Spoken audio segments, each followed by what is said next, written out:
Very excited today to welcome Dr. Scott Atlas to the program. He is a health policy expert working full-time in health policy since 2012. He was at the center of the pandemic controversy.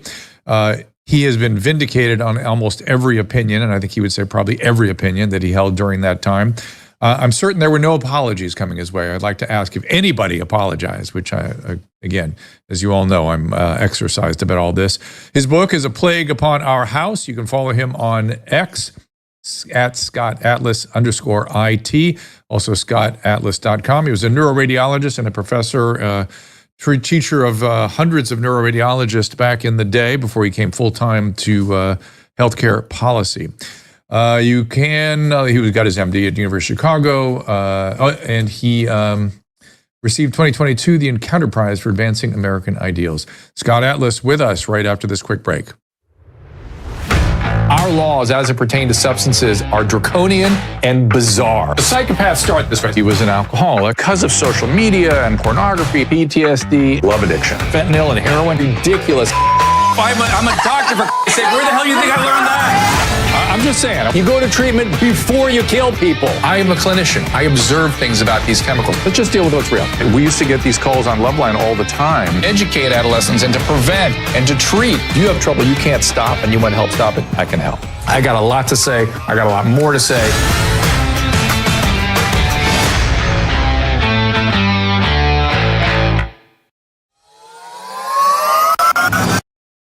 I want to teach you about pharmacogenomic testing. This is changing the way we approach healthcare. By analyzing a patient's genetic profile, pharmacogenomics helps physicians personalize drug treatments for more effective results. First, it enhances medication efficacy by predicting how a patient will respond to a specific drug, reducing the trial and error process, especially in mental health care.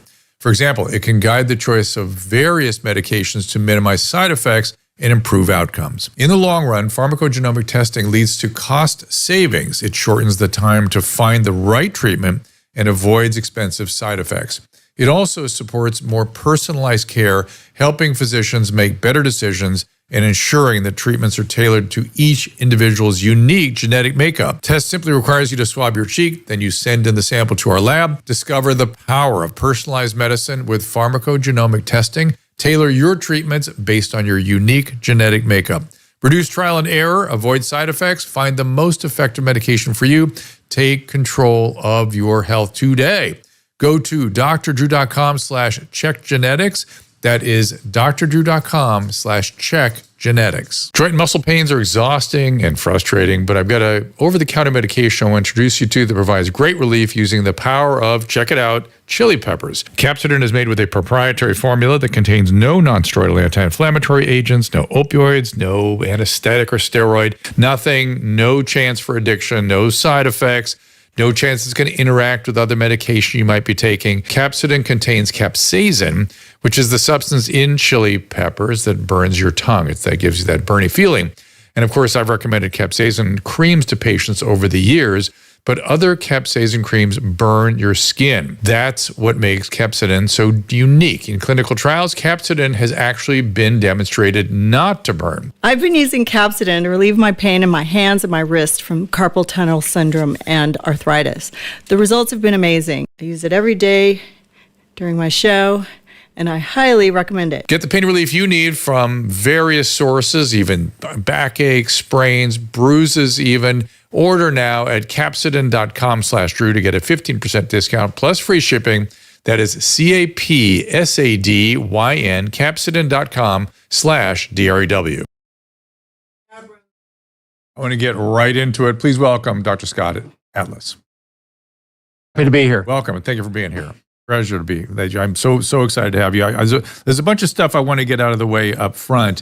One is just to sort of share with you my own love for neuroradiology. I love nothing more than walking into the neuroradiology viewing booths with a neurologist and having the neuroradiologist go, well, have you thought about Hallervorden-Spatz disease? Or this is Toulouse-Hunt. And I'm like, what are you talking about? What are these things? They would think of everything, and their command of the anatomy of the brain I just loved going in there.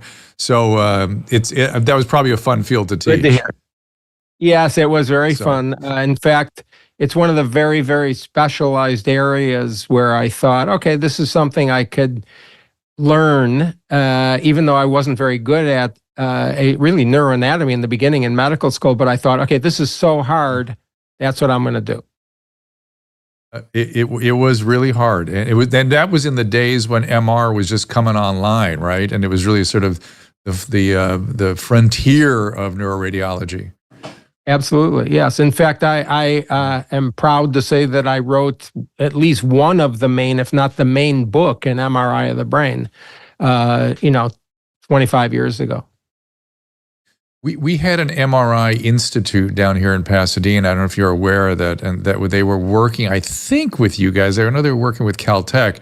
And so I was in training when that was all getting going. It was a very exciting time. But amazingly, the neuroradiologists, by the time I became a resident, were just on top of it. It was just so fun. The other thing was Russian TV, which you said nobody brings up. You had to apologize for Russian TV. Before you bring up the apology, and I'll let you talk about what happened there.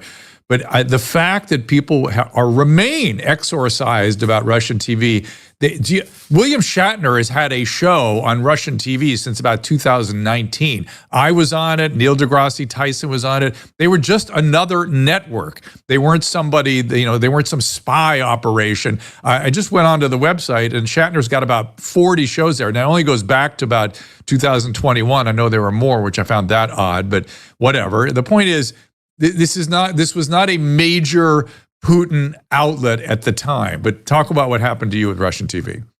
Sure. It's sort of comical, really. And nobody really asked me about this anymore. I'm not sure why, but I was sitting there, in the midst of everything in the White House.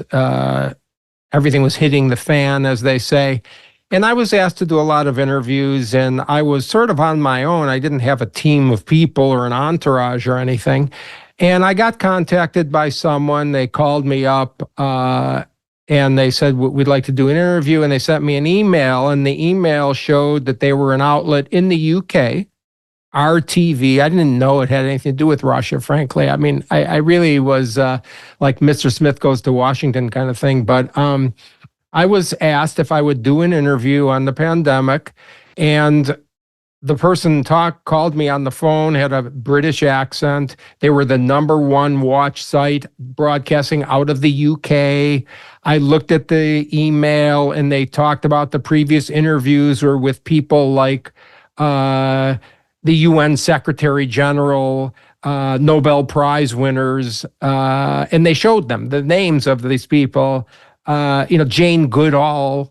And I thought, okay, fine. I mean, I'm happy to do any interview. It doesn't matter to me. It's not a problem. And I did an interview, and actually it was one of my better interviews. And they posted it. And then, because I think once you're an object of attack, you're attacked for everything. It doesn't matter what. And somehow I became accused of being a Russian tool or this was insane. And I looked at the interview that was posted, by the way, and they didn't do anything. They didn't edit my interview. I mean, it was a good interview. And okay, they do their lead-ins and it's whatever. I didn't know. I don't think it's a big deal, but in the event, in the shock of the whole thing, I was called up by my boss, and it was demanded of me that I write some sort of apology on Twitter. And that may be it's probably the only thing I regret in the entire fiasco of my 3.5 months in Washington.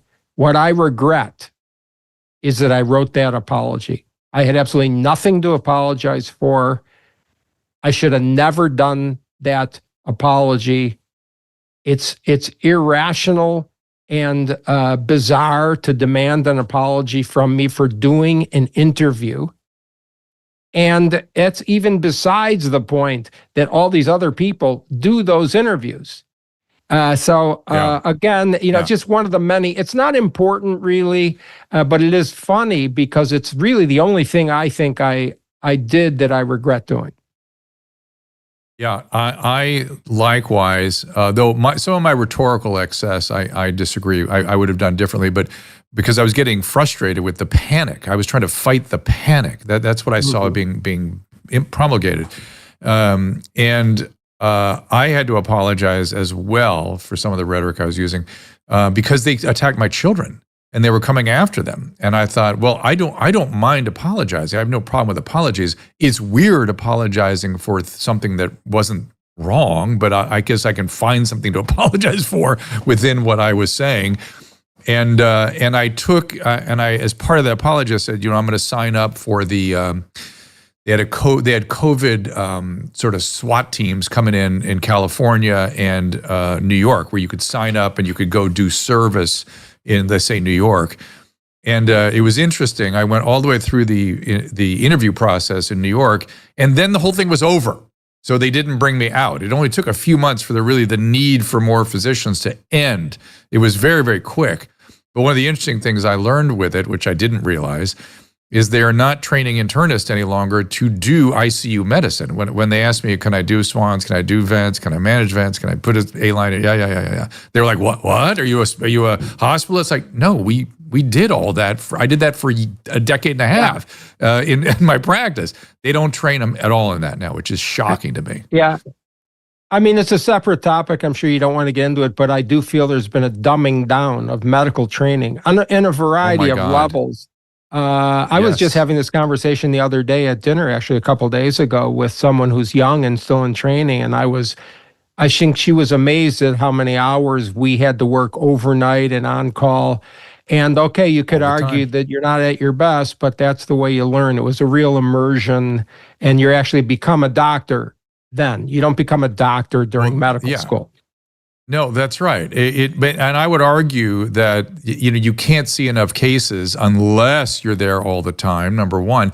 And then number two, the ability to put aside, no matter how miserable you are, and focus on the well-being of the patient. I never made a mistake because I was tired, ever. And there were plenty of times in practice I was tired later too, but I knew how to do that. And I worked at a psychiatric hospital. I ran an addiction medicine program. I did ICU medicine. I did general medicine in a hospital. I did outpatient medicine.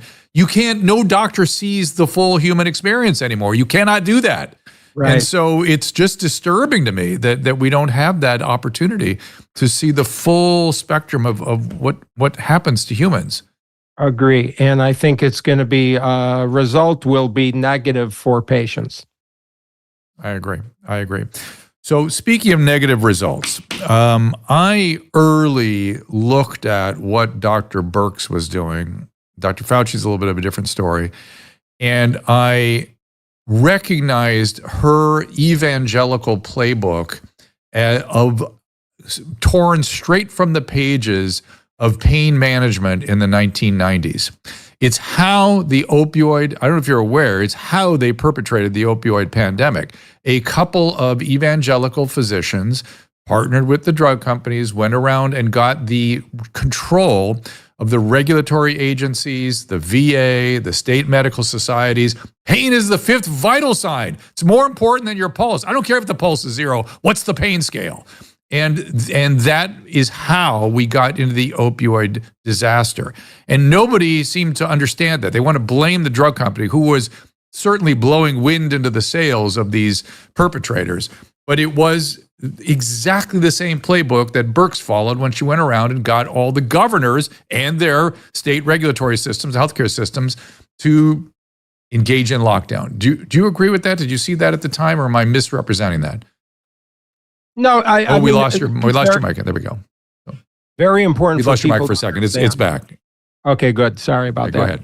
Go ahead. Deborah Burks was the head of the medical side of the White House Coronavirus Task Force. She was appointed February 29th, 2020. I didn't get to Washington until July 31st, August 1st, 2020. So she had been in place for 5-6 months. She was the person, as you've correctly identified, who wrote all of the official White House guidance to all the governors. She met with all the state and local public health officials who were doing, and she wrote, do the lockdowns, test, quarantine asymptomatic people, all this insane stuff about wiping down countertops, et cetera. But she was the person. And yes, she had a sort of a very strange authority. You have to say that the authority was delegated to her. Okay, it was beyond what should have been done. It was far beyond what should have been done. And it wasn't just that she was incompetent. She was grossly incompetent. And what I mean by that is she didn't know the data. She never brought in, Fauci, and Redfield, head of the CDC. Not once did any of them bring down a single scientific paper. Not one, to the White House task force meetings I was in. Not once did they have data that refuted anything I said. I would bring in 24 scientific papers. We would say, okay, the agenda item is risk to children. I would have all the data. We would go through it. They never had anything to say other than a single line, either silence or, Scott, you're an outlier. Okay, that's not a scientific criticism. So that's a level of being completely incompetent. They didn't know the data, but instead of that, Dr. Burks, and I outline this in my book, she would have color-coded charts that she would arbitrarily make up. Green was okay, we don't have to be worried. Yellow, we're not so sure. Red, it's very dangerous. And that was based on the test positivity rates, okay, in various states or whatever. You have to realize, number one, those categories were arbitrary. There's no clinical correlation. That was just Scott, like made up. Our LA County adopted those red, green, yellow things whole cloth. And I had a nightly television program at the time where I was trying to update people on information. And as soon as I saw that, I knew it was arbitrary. I knew it meant nothing. It was right. And I said, look, you guys, why do we even look at this? Because we will never get to green the way this is written, ever. It will never happen. This is a pandemic. This is going to be an endemic virus. They want it to go to zero. Never going to happen. We will never be at green. We'll never be able to break up the lockdowns. We're going to be locked down forever, according to these people. And beyond that, really, just for the viewers here, when you say you make something about test positivity comparisons, every state was different in what kind of people were getting tested. Some people were coming in because they were sick. Other states, they were testing asymptomatic people. There was no... Oh, lost your mic again. Your mic went out, Scott. It goes in and out. It's weird. No. That's so strange. It might. You've had this problem. There it is. You're back. You're back again. It doesn't. Thankfully, it doesn't stay away. No, so good. I think he might be bumping he's bumping a cable over on his side, I believe, is what's happening. Maybe it's the back of the mic. We don't have you yet. No. Shoot. Is the mic secure? I don't. Is it working now? There it is. There you go. Yes, it's working now. Okay, I won't. Stay away from that cable. Good. What I wanted to say was the relative comparison is not possible when you don't know who's being tested. There's no standardized way. So you had people who were this was like the level of a middle school. I don't know. I always said it was sort of this sounds mean, but I always said it was sort of the level of someone who worked in the science section of the middle school library. I mean, it wasn't a scientific sort of way of thinking, and it was very sad. And when people are like that, they have a tendency to be very insecure once somebody comes in who actually is involved in academic scientific discussions. I mean, when I'm talking about a scientific study, I look at the study design, which is, for your viewers, called the methods section of a paper. And if the study design is improper, it doesn't matter what the conclusion is. It's no good. It's irrelevant. These people didn't do there was no critical thinking going on. There was no critical assessment of what was happening.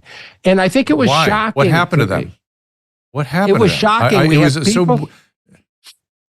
The answer is honestly this, is that these people were not scientists. They were not doctors in the sense of the word, other than having an MD. They were bureaucrats. Fauci was in the bureaucratic position for 38 years. Deborah Burks was in her bureaucratic government positions running agencies and things for 30 plus years.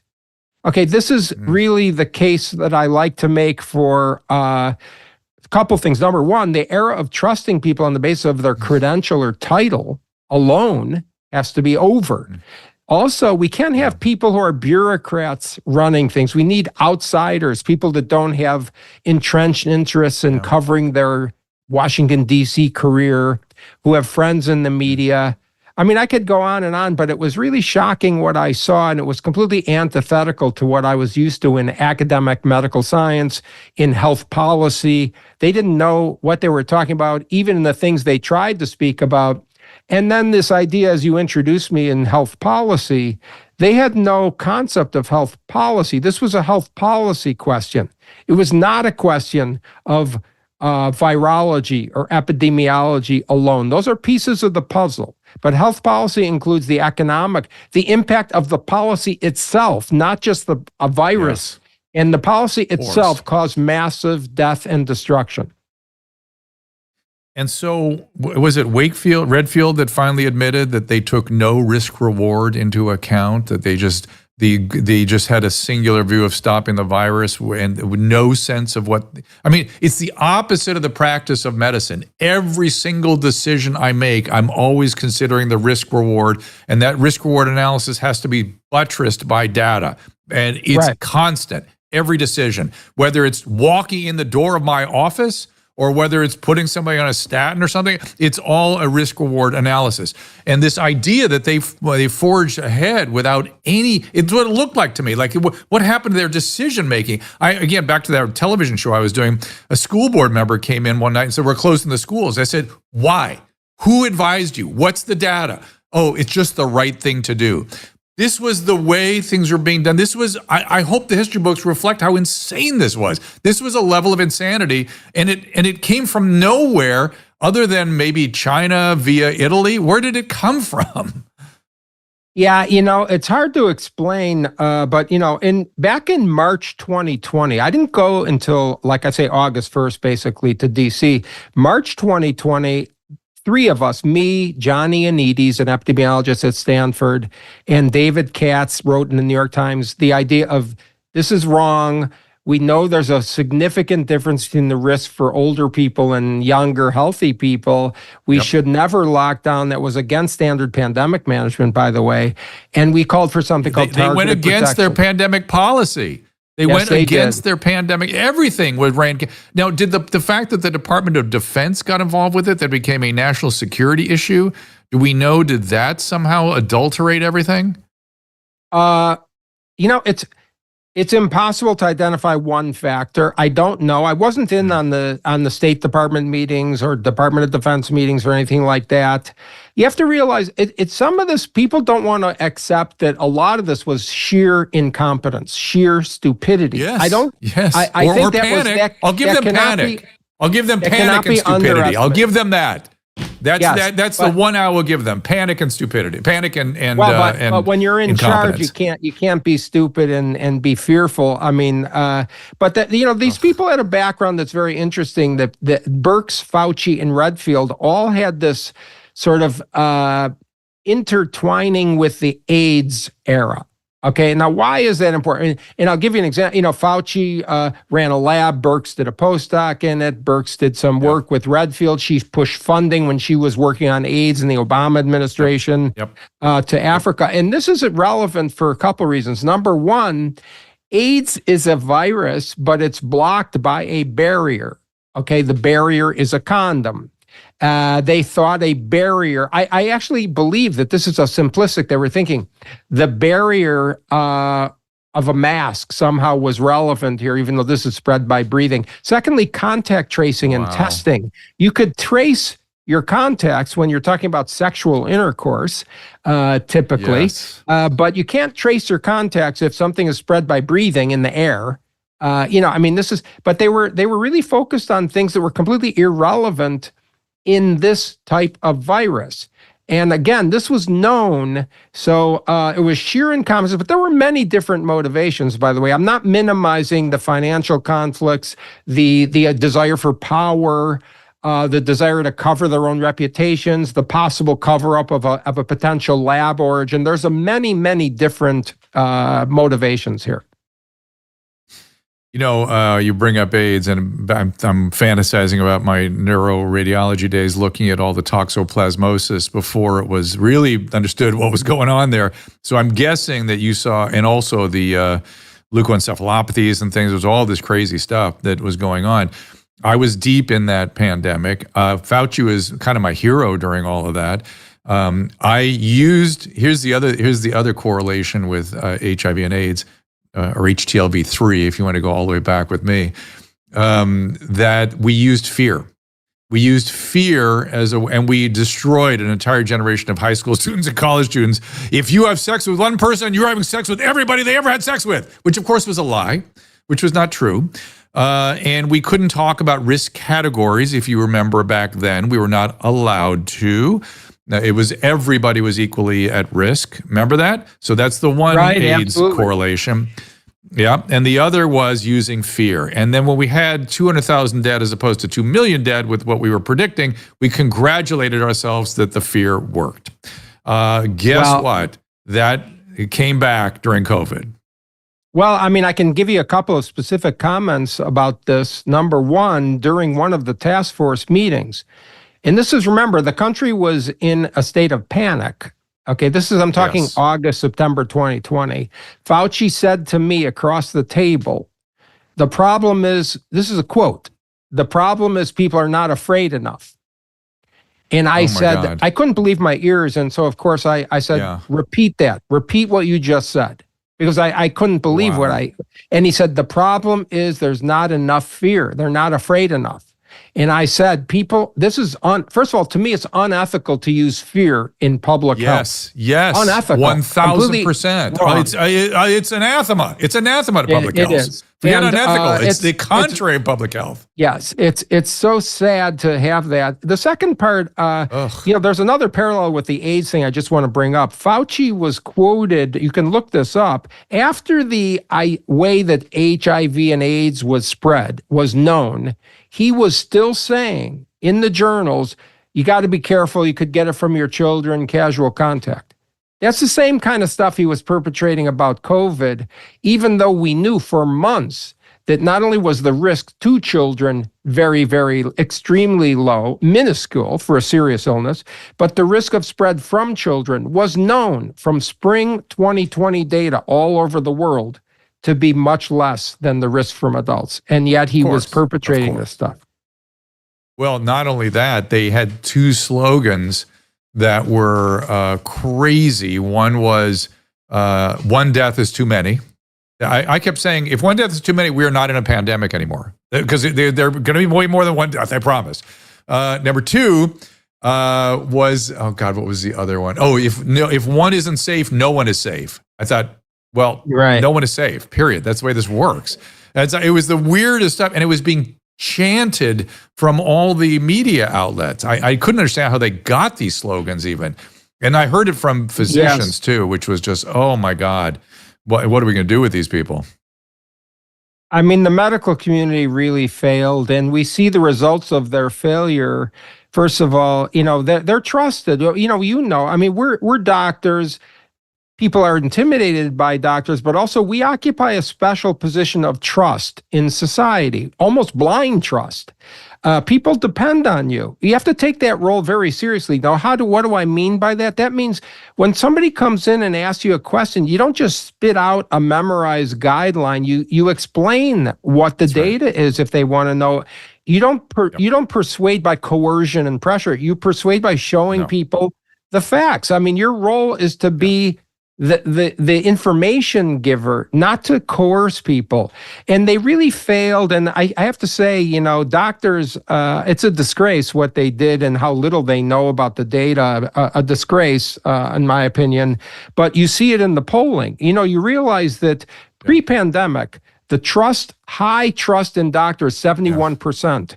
Now, January 2024, from 71%, it plummeted to trust doctors a lot. Now that answer is 40%. It's very disheartening. It may be continuing to drop. I've got to take a little break here. Scott Atlas is with us, Dr. Scott Atlas. A couple things I'm going to take a quick break here, Scott, and we're going to talk about the death threats you got during all the nonsense, and then I want to get into the vaccine a little bit, which is it continues to be another layer of mishigas to use a kind term. Be right back after this.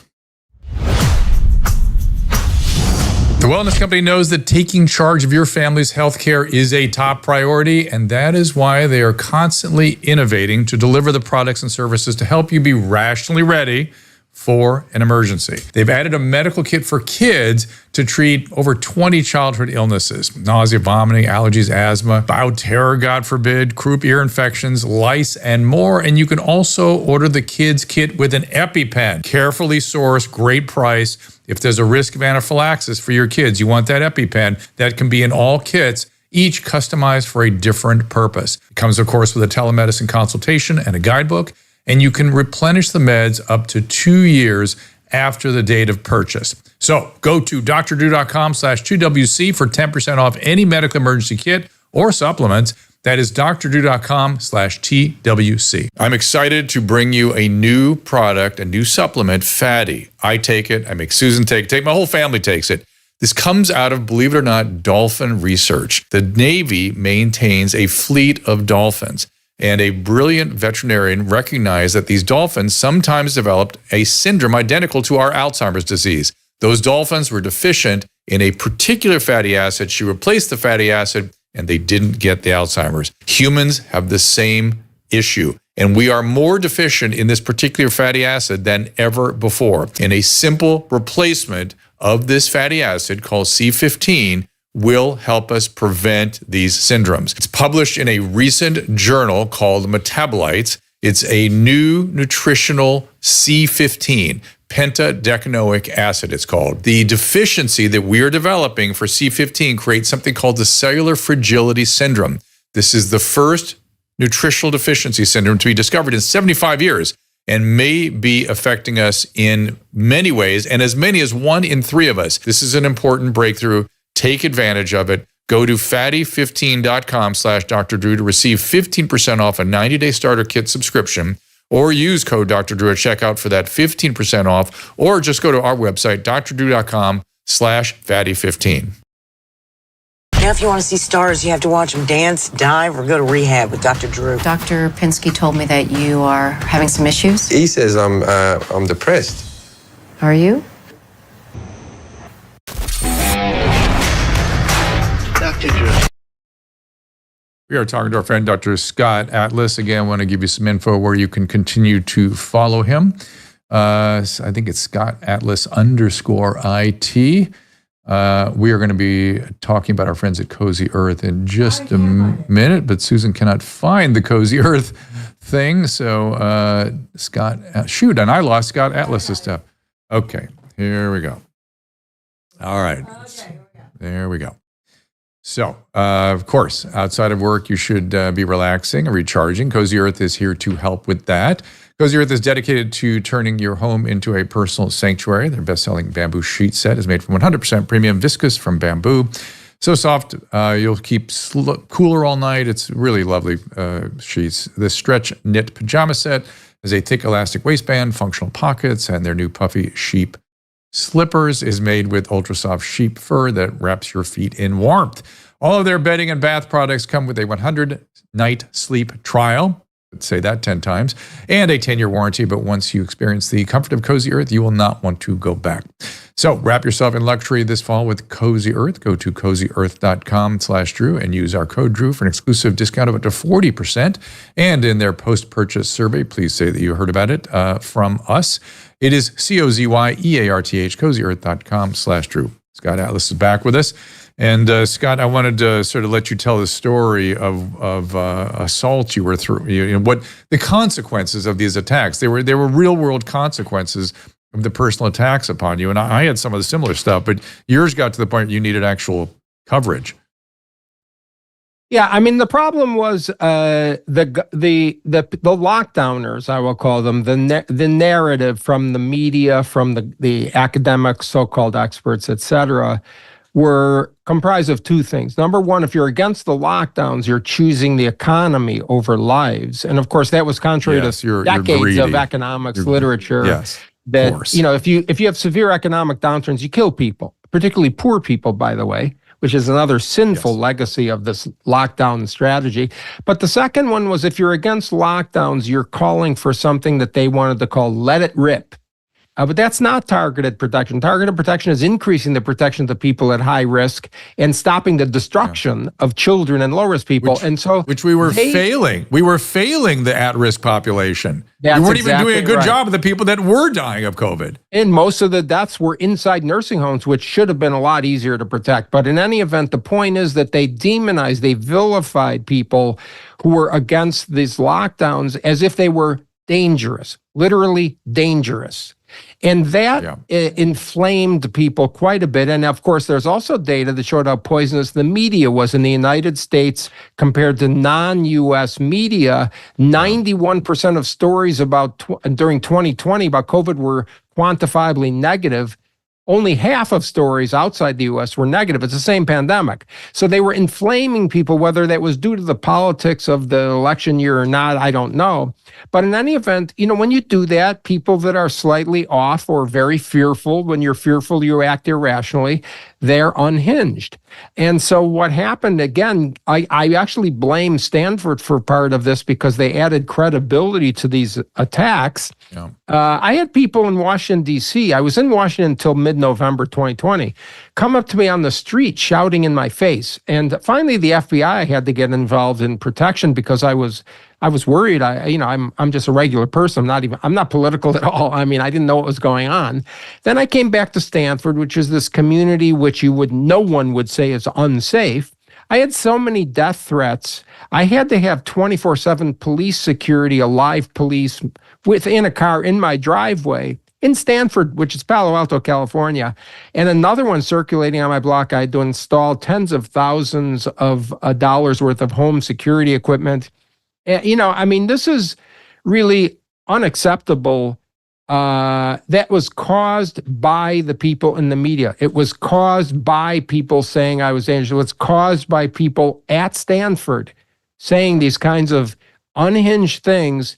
And I think, again, another legacy, besides all the death and destruction, besides the disastrous long-term effects, which we could talk about on our children, besides the loss of trust in science and in medicine and in all institutions, the other legacy is this residual tremendous hate, this hateful division of people, where we have a shockingly high percentage of people in 2020, late 2022, I think, about 40% of people, self-described Democrats, said that the state should take your children away if you refuse to get them vaccinated. I mean, this is a society that is unhinged, out of control, and we can't function as a peaceful society, as a cohesive society, if there's so much hatred. This idea that this statement, this is a pandemic of the unvaccinated, a pandemic of the unvaccinated. And this was drummed into people's heads to the point where they thought that the unvaccinated people are killing people, which of course is completely false and proven false by the data. And we really need to fix that. We need absolutely apologies and admissions of wrongdoing by the people who are the lockdowners, to heal people, because as we know, to restore trust, the first step, even in our personal lives, is to say you're sorry, you're wrong, to admit it. The problem is, and I don't think we should be naive, they will never admit they were wrong. Never. Literally never. Why? Because that takes integrity. And so no apologies. I'm shocked. No apologies. That's amazing. But I would argue that, as you mentioned, even in personal settings, it's not just apologies, it's amends. And amends is cleaning up your side of the street, which making things right, undoing what you've done. And so my question to you is, are there any remedies out there? Can we sue these media outlets? Can we go after the public? Something to make sure, not because you want retribution, but to make sure this doesn't happen again. No, absolutely. I agree with this concept, and I've called for it, that there must be accountability, not for retribution, but the accountability is theirs because they will do it again. And these are people that are still to a great extent in power. Okay, we know that. We see new mask mandates going on in parts of Northern California today. This is October. of 2024. This is insane. It's completely pseudoscience, and they're still in power. And I'm very fearful that we have people in power who part of their inability to admit error is to, I guess, keep pushing that they're right by keep doing the same thing. So we need accountability, yes. Now, the question you bring up, can we sue people? There are lawsuits. I don't think it's so easy to sue. Certainly if you're deemed a public figure, okay, the defamation side of things is impossible, as I've learned, even though I was not intending to be a public figure, but as a reluctant public figure, there's something called the New York Times versus Sullivan case, which put the bar of suing for defamation so high that you have to prove malicious intent.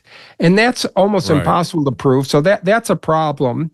There are other remedies, though, but I think that I have several things that have to be done. One is to change the future. One is to institute term limits, not just for politicians, but for the people in the agencies. Inside the CDC, the NIH, the FDA, not just at the heads, but all of them, because they outlast presidents, they outlast administrations. The way that they stay in their positions, like Dr. Fauci for 38 years, not because of excellence, but because they're very skillful at navigating highly politicized environments. So we need to have term limits. We need to have a clear definition of a public health emergency with time limits, because the public health emergency is the gateway, if you think about it, to everything that was done. And, they did an emergency use authorization for a vaccine that was experimental in December of 2022 for children. There was no public health emergency in December of 2022 for children, yet they did an emergency use authorization. So we need to define and clarify and limit a public health emergency. We need to make sure that the CDC and these agencies, the NIH and the FDA, they do not have any shared royalties from these drugs. You realize at $325 million were received by NIH employees in the 10 years pre-pandemic, shared royalties from drug companies. Why is that a conflict of interest? Because these people research and have input into approval of these drugs. This is a gross conflict of interest. Even if they're not doing something in an evil way, there's a definition of conflict of interest. Your objectivity is lost. We can't have something like that. We need to have the CDC not have any kind of authority. They're just information gatherers, and they put forward information. They can put forward recommendations. Always been that way. But they're not in charge. They're not in charge of anything. No. And then another important point is, these people, FDA, CDC, these meetings that they were having, I'll give you an example. Late 2021, the FDA advisory group on the pediatric use of the COVID vaccines, the head of the New England Journal was quoted as saying, we just have to give it to see how safe it is. That's just the way it is. Okay, if that was done behind closed doors, I'm calling for complete accountability, meaning transparency of what is said in these meetings. These people work for us. The FDA people, the CDC, the NIH, these are employees. In fact, so is the President of the United States, by the way. We employ these people. They have no right to talk secretively behind the backs of the public. We need to see the information. As everybody knows, the best disinfectant is transparency. We need to hold them accountable for what they say, and we can't do that if we don't even know what they say. Well, now we're getting to these campaigns against even having conversations like this, which is just mind-boggling to me. But here we are. Paul Alexander alerted me to two things. He was in the room when the 6-foot distancing was pulled out of thin air. There actually was discussion about aerosolized distances of 30 to 60 feet, but just arbitrarily decided 6 feet is something that get compliance on. The fact that the whole world did that to me with no evidence is I'll never get over that. But the other thing Dr. Alexander pointed out to me was that he was pulled inside a State Department party where they thought he was one of them, so to speak. And they were saying to him, oh, don't worry about these elected officials. They only are here for 4 years or whatever. They're not here. We run the government. We, the bureaucrats, we are in charge here. Don't you worry about that. That was one of the most disgusting, and there were many disgusting revelations for me to choose amongst. That to me was one of the most disgusting of all. Well, I think that has a clear ring of truth to it. I wasn't there, but I can tell you that that's obvious. These people in the agencies, and here I'm including the bureaucrats like Fauci and Burks, they would do things like they would say, "Oh, I'm going to go and have talk with Sanjay tomorrow." They were talking about Sanjay Gupta of CNN. They had friends in the media they called by their first name. I mean, these kinds of unholy alliances are very, very they're if it's immoral, it's repugnant. These people don't understand their place in society, and I was very shocked and upset, and unfortunately, naive. I was living in a world where people are dying, the truth matters. We're supposed to do everything we can here and not try to have our own agenda or anything like that. So I think that was very true. Do no harm. Do no harm, which was completely thrown out the window. By the way, just a minor point, the 6-foot rule thing, it was more ludicrous than you even realize, because there were several countries that said 3 feet, 4.5 feet. And now why? First of all, that's like ridiculous. There was no science behind any of the stuff, including masks, and the masks, they don't work, period. And we can talk about that, but certainly not surgical masks. Yeah, well, the data is that the N95 masks were the same as surgical masks in the Cochrane review, but we don't have to go down the details. But Scott, I would say that's because of the way they were used. Mask up between bites. Okay. What mask is going to work when we're doing that? Well, I mean, the whole thing is ludicrous, but the point about this is that these people they're not scientists. They're pretending to be scientific thinkers. They really weren't. It was shockingly obvious and frightening that these people had power. So I agree. We need accountability. Now, the problem is when people call for investigatory panels run by Congress. Okay, that's unrealistic. I think we all know by now that all congressional panels are politicized, and even if they weren't, they're viewed as politicized, and therefore they don't have credibility. And so that's not the way to do it. I don't know the answer, but I do know that we need good people to step up and to be in the government and things. But some of the things I've outlined, and I wrote a paper on this called 7 Steps to Restoring Trust. You can find it on the internet. I think it was in Real Clear Politics. But I think we need to get some of these things enacted, because we should be very fearful that this will happen again. And by the way, there are other issues that can be called health emergencies, and one of the most obvious is climate change. They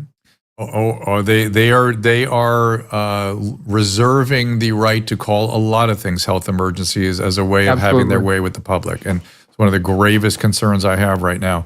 But thankfully, more people are becoming aware of it.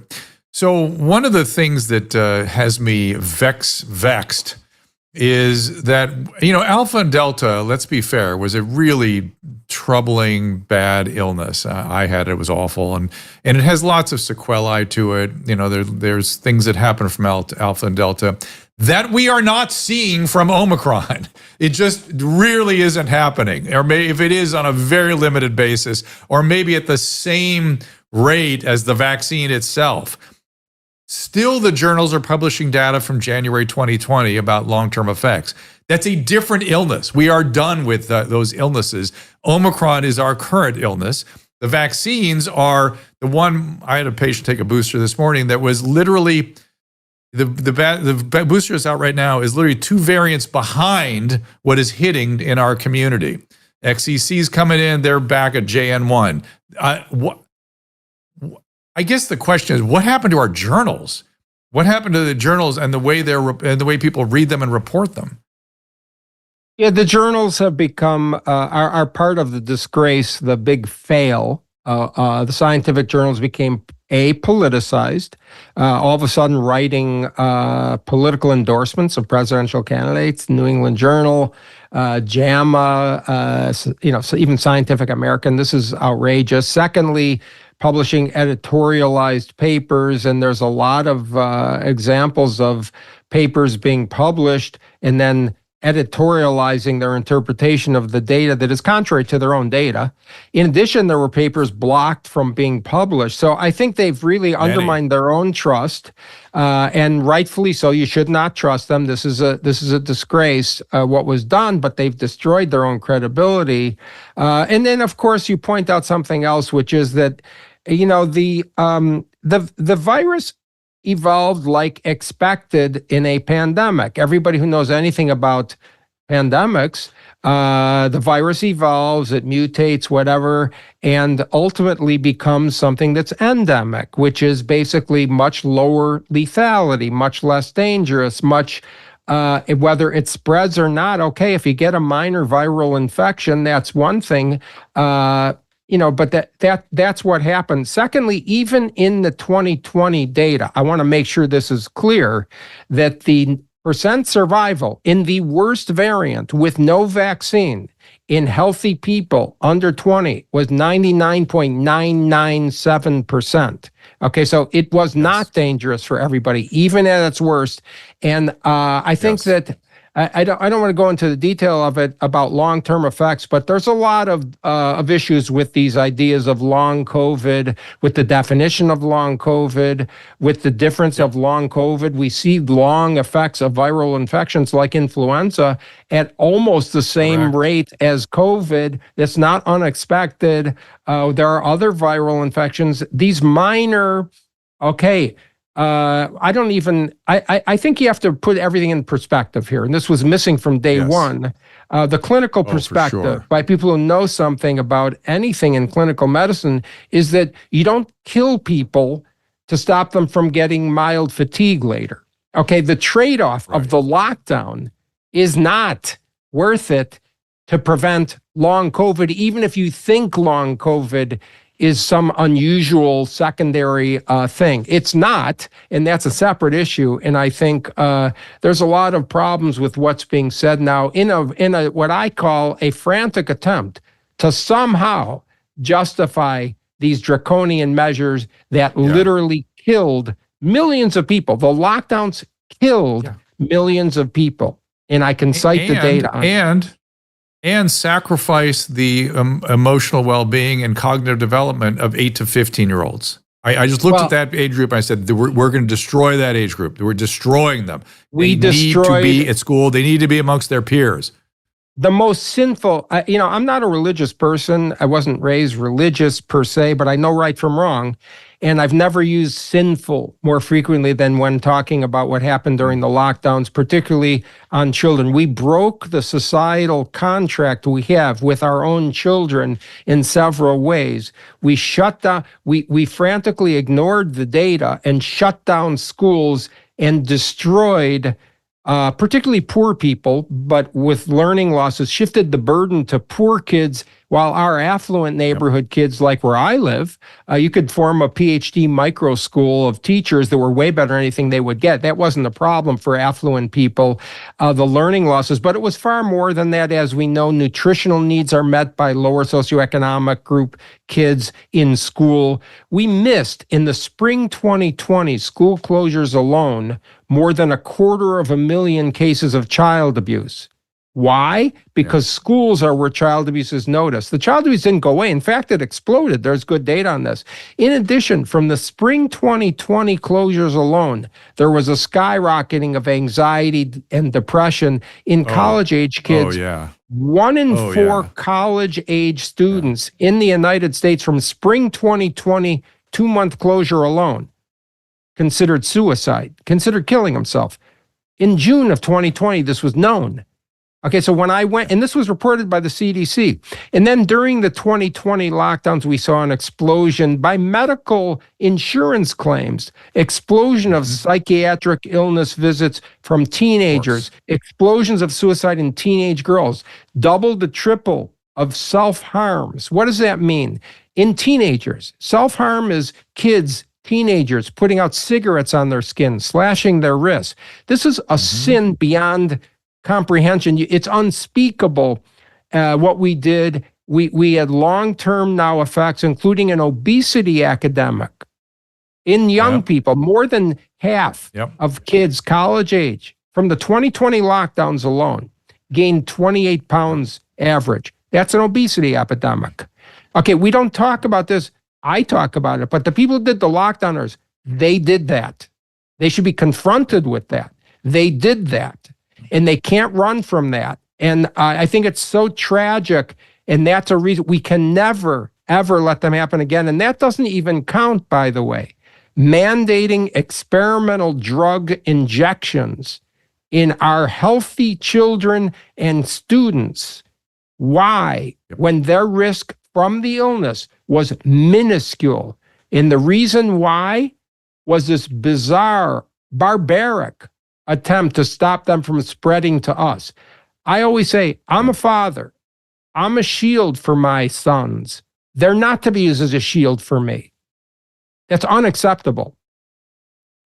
Yep, I completely agree. And listen, I've been saying for a while, I said on Megan Kelly's show, if you're a young male, you got myocarditis from the vaccine that you didn't need, you got to sue the hell out of that institution. That's the only way there is a suit that would have merit, it seems to me. And that's where we get some attention for this. Yeah, I agree with that. I think, though, there's something else. And again, and maybe I'm naive, but it's something important to say. People died from the vaccine. Mm-hmm. We've had 5 to 10 billion, with a B, doses of these mRNA vaccines worldwide, and we still do not have a very detailed accounting of side effects and risks. 5 to 10 billion doses. There's something wrong there. And, we could talk about things like Operation Warp Speed, because I think Operation Warp Speed was mixed reviews. One of the biggest problems with it was in an idea of trying to expedite vaccine development, which was a good idea. And it was logistically very well done to get rid of things and do things quickly. One of the problems was the limitation of liability on these companies. And I'm not an expert on this legally, but I do think it makes sense to do it early on. I think, just intuitively speaking, as a layman here.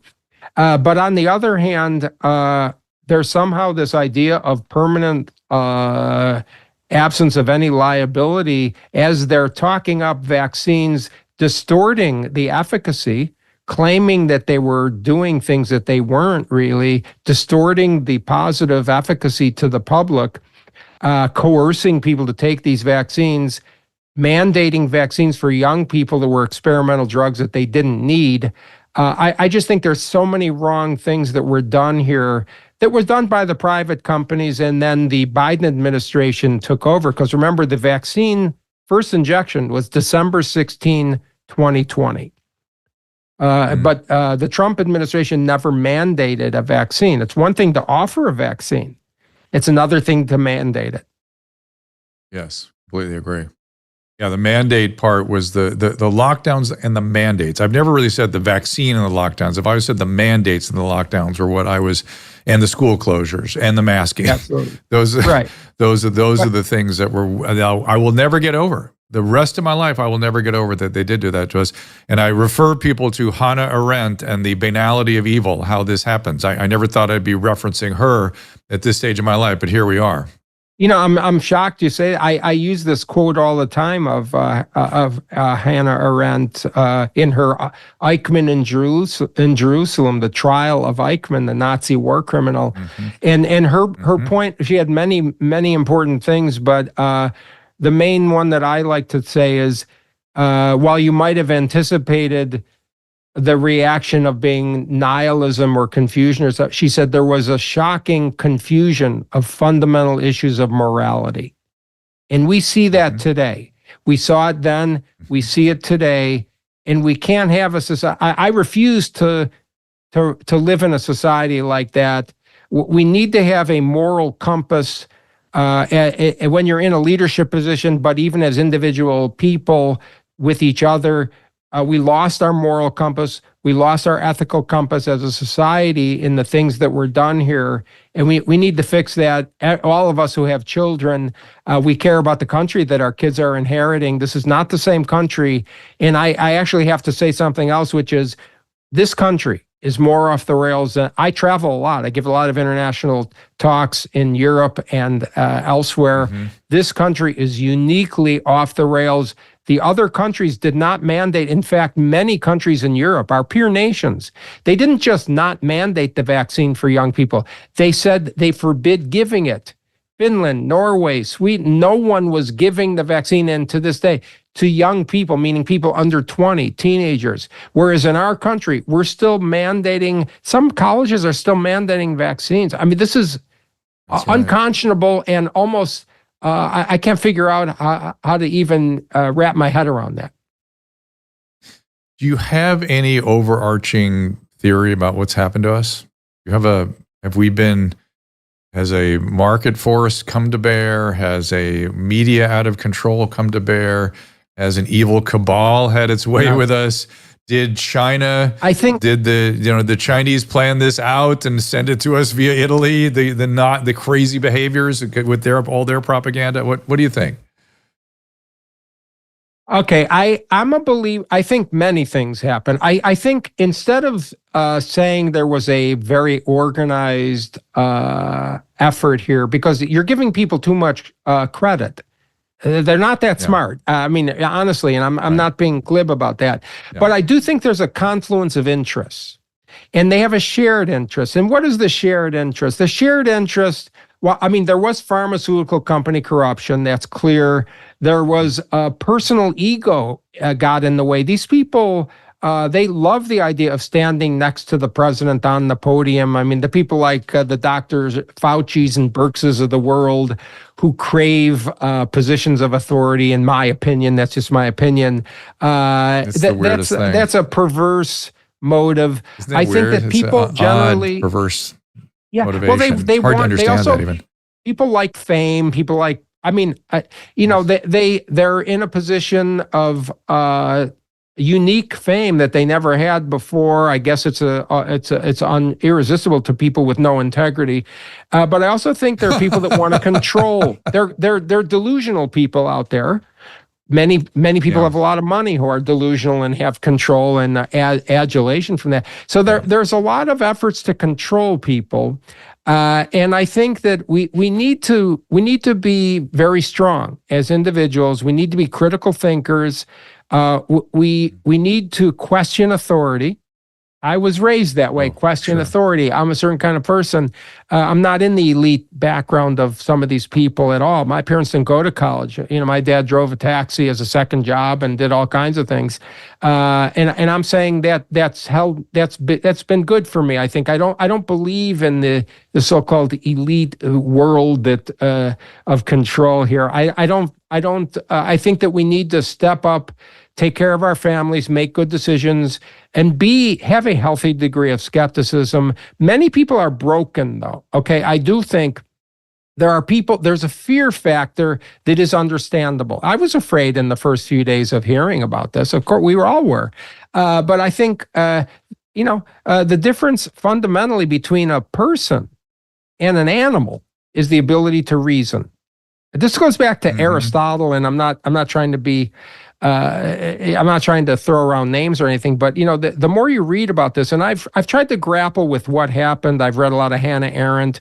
I've read Dante's Inferno recently. I've read Kafka. I've read, my favorite book was Catch-22. All these things came into play. You see these people, and you have to be careful. We can't assume that people know what they're talking about anymore. Okay, I think you really need to be more personally involved. You may not have to go through the data, but you have to listen very carefully and figure out who knows what they're talking about here. Who gives data? I think you'll notice if you want to review the tapes, you may say, when I gave my interviews, I was citing data. Okay, and people get bored by numbers and things. You never heard Anthony Fauci give data. And I think this is something that's very revealing. He talked about things. He said, wear goggles at one point. He said, don't wear masks, wear masks. But he never said the data. He didn't know the data. I was there. I know for a fact. But I'm just saying that you have to use some discernment now and who you would respect and talk to people and go through things, because this is going to happen again. I am certain. It's going to happen again in maybe a different form. And I think we need to be very, we need to have independent thinking, okay? You need to be responsible for your family, for yourself. We can't delegate and just blindly trust people anymore. I think that was always a mistake. By the way, I think people were exposed by the pandemic. I don't think the pandemic created these things. I think the true nature of someone comes out when you're challenged. I think we know this in our personal lives, with your children, with your spouse, with whatever happens to you in your life. Your true nature comes out. And when you're challenged, you can be shrill and insecure and demonize people who disagree with you, or you can go back and question and look at the numbers, look at the facts, look at the data, think, reason. And I think we're in the phase now where we can never blindly trust anybody. I don't think it's so bad to lose trust. It's bad to presume to go crazy and start thinking of very, very odd things. But I think it is smart to trust your own critical thinking and go through. And that's why when people question the vaccines, when people question things, I'm going to err on the side of free speech. I want to hear the questioning. Oh, if you 100%. can't defend your position with the data, what are you afraid of hearing the question? It's because you don't know what you're talking about. They needed the lockdowners at Stanford University and elsewhere where I work. They needed to demonize and delegitimize people like me. Why? Because they couldn't win on the data. They couldn't do it. And so that was their only tool. And unfortunately for people who are afraid, the public, when the public is afraid, they have a tendency to believe the worst. It's easier when you're afraid to forget that you're supposed to be questioning what's told instead of just believing. And so the demonization unfortunately works, and it's part of the cancel culture. I got hundreds of emails from medical scientists and professors all over the country begging me to keep talking, saying, Scott, you're 100% right, but we are afraid for our jobs and our families. These are medical scientists, including, by the way, inside the NIH. I mean, that's how pervasive the fear of the backlash was. By the way, if I can go on, I got thousands of emails a week from people all over the country and all over the world begging me to keep talking, because when you're in a public position, even though it's reluctant, you realize you have a burden of responsibility. People depend on you. They need to hear the truth, and you're their voice. And so I took that very seriously. And when I was condemned by the Stanford Faculty Senate, which is like totally, these people have to look at themselves in the mirror, and their children have to live through the disgrace of what they said because they had no idea what they were talking about, and they were 100% wrong. Everything I said was 100% correct. But when you get emails like I did, I'll give you one story. On a Friday, I got an email from a woman who had been emailing me, and I didn't answer emails because I had massive numbers, but I looked at my emails. And one woman emails me and saying, Dr. Atlas, you're 100% right. I just want to tell you, my husband killed himself this week because of the lockdowns. Please keep talking. We can't have that happen. And I was, I still get choked up. But 2 hours later, I got an email from a woman who wrote me and said, my daughter tried to kill herself, and you're one of the reasons I give for her to keep living. And this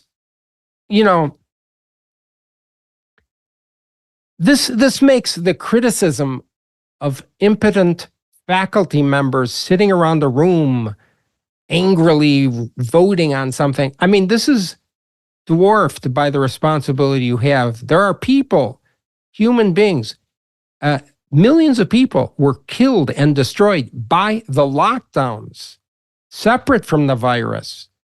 Okay, we have to realize this was massively destructive, the lockdowns. Johnny Anides wrote a paper just published this year. 1.6 million extra Americans died because we didn't do what Sweden did. Okay, there's another paper by Bianchi. Over the next 20 years, 1.2 million extra Americans will be dead from the unemployment alone, nothing to do with the virus. We killed people with the lockdowns, not to mention all of the non-lethal destruction of children, of poor people, of minorities. All these things are much worse for lower income families. I thought we were a country that cared about low income families and poor people. That's all words. When you're judged by your actions. And this was a sin, a black mark on America. Yeah, it was disgusting. That's the word that keeps coming off to my lips. But you mentioned a word that I want to just examine. You've been very kind with and generous with your time here with us. And I feel like I need another conversation with you to go into the weeds about warp speed and more vaccine. There's a lot to unpack, as of course you're aware. But you used a word that has been in my mind. First of all, I want to recommend that you study the French Revolution, because the Jacobins invented all this bullshit. Everything we're dealing with, they invented it. They were the first. And some of the slogans and some of the things that were happening, you'll be shocked to hear it in 1790 France. But that's one thing. But the other thing that has been preoccupying me, I was very preoccupied with that for a while. Now, lately, I've been preoccupied with delusionality. You said the word delusion. And, for instance, I never heard a healthy human being mention Nazis or Hitler, ever, unless I was in the psychiatric hospital around psychotic patients, and then it routinely came out as part of their delusion. And mind you, I started working there in the 80s, which is only 30 years to the end of the Second World War and things. And so temporally proximate to the actual events in mind here, the only people that ever brought it out were actually psychotic patients. Now, so-called healthy people are preoccupied, and their thinking is rigid and fixed and unpersuadable in a similar vein. It's a delusional rigidity with Nazi preoccupations, lo and behold, as part of their sort of thematic. Do you make anything of this delusional quality of the mass formation that is formed in this country? I'm very afraid of it. I'm frightened that this is the country, this is the world that we're living in. And I think I've tried to understand this. It's hard to understand what's going on, really. I think one problem that I've come to recognize is that this idea of cognitive dissonance, this idea that you're so bought into something that when you're confronted with the opposite is true, you can't believe it. You don't want to believe it. But I'm starting to think this is a biological phenomenon. People have told me you can't expect people to admit they were wrong because they are biologically not capable. They cannot admit they were wrong because it's literally impossible. That's possibly true. I also think, though, that it is a mark of a lack of integrity. I keep saying this, but I don't excuse it. I just think they think that because they're going to double down on this. This is their way somehow to prove that they were right. And we've seen this contamination of leadership in universities, in government, of course, in the media, in science journals. It's all the trust is really gone. And I think we need to re-examine this. And how do we fix that? Really, we need good people to step up. We have a deficit frankly, of courage in the society. And that is, of course, the essential to doing anything that's right in the face of any kind of challenge. We need more courage. Most people are good people. Yeah. This is sort of, I'm going off on something else, but most people are good people. Most people believe and respect authority to a fault.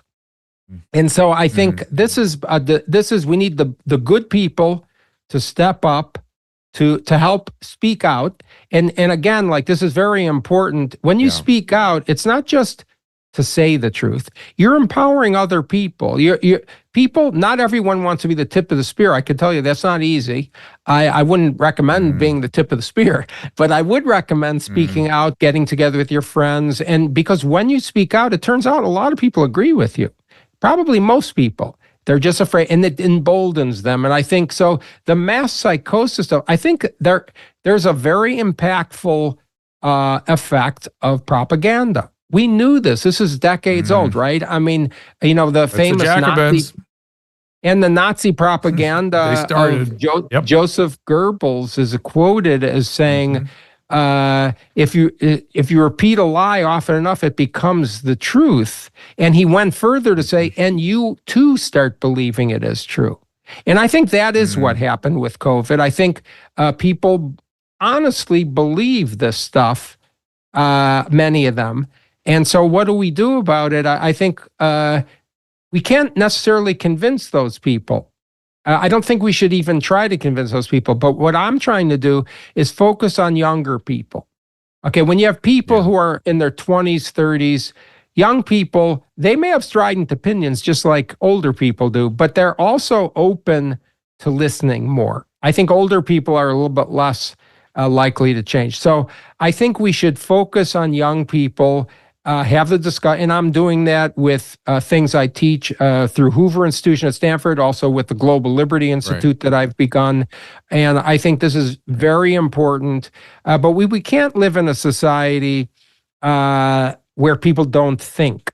And that's what we're seeing here. It's very frightening. Yes. And if you believe like we are a sort of a herd mentality culture, that's bad. Species. I mean, I want my children to be independent thinkers. You know, I always say to my own wife, don't get worried when they question what you're saying, because if they can't question us, they're not going to be able to question anybody. And we want people to question. We want people to ask the questions, to not accept blindly. There's no positive in doing that. Yeah, two last comments from me. I never thought at this stage of my life I'd be talking about courage and freedom fighting, but that is those are what you're advocating, and I completely agree. That has now become a organizing sort of priority in my life, much to my amazement. The other thing is to go back to your neuro background. When things really become unpersuadable or unperceivable, now you're drifting into the world of anosognosia, which is, it goes sort of cognitive dissonance and denial all the way into the delusional and anosognosia. And I think you're right. I think we're down in these sort of biological, I don't know why, but we seem to be in these almost biologically rigid conditions. And it worries me greatly. I'm trying to figure out how we got here, but here we are. But listen, you've been extremely generous with your time, and I would love to have another conversation with you, because I've got another couple hours of material I want to get to, but I will be kind to you and the audience and my wife, who needs me downstairs, and just say thank you. And if you have any last words, this is the time. Well, thanks for having me, and I hope, if nothing else, people learn one thing here, which is that you have to be an independent thinker, you have to be a critical thinker. There's more of a burden on you now, but that's okay. That's a positive development. I don't believe much good will come from the top. I think it's going to come from the good people that we know we live with in this country and elsewhere, who have a moral compass, who have an ethical compass, and frankly, who have common sense. And I think that's going to come in. It's very important to realize that. I agree. I'm hearing more about common sense all of a sudden recently, which is really good.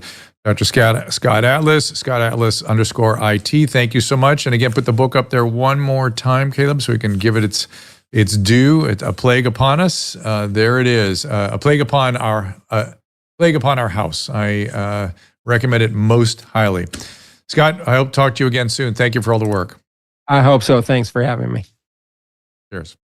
And for the rest of us, coming up, Asim Malhotra in here tomorrow at noontime. He's the cardiologist that has been blowing the whistle on the vaccine concerns for quite some time. Elizabeth Pipko next week. Cheryl Atkinson should be very interesting. Viva Fry coming back with Emily Kaplan, Carrie Lake, and Jack Posobiec on the same show. That is all the genius work of Emily Barsh, everybody. Debbie Lehrman, Lisa Moran, Salty Cracker back on November 7th to do a postmortem on the election, if it is settled by then, which I have my doubts. Thank you so much. Caleb, anything from your front? Yeah, you have the event coming up with Jimmy Dore.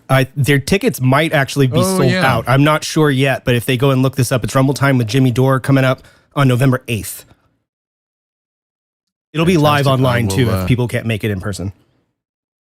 Exactly. Jimmy very kindly asked me to be part of that. He does that once in a while. It sounds like, and anything for Jimmy sounds like a good time to me.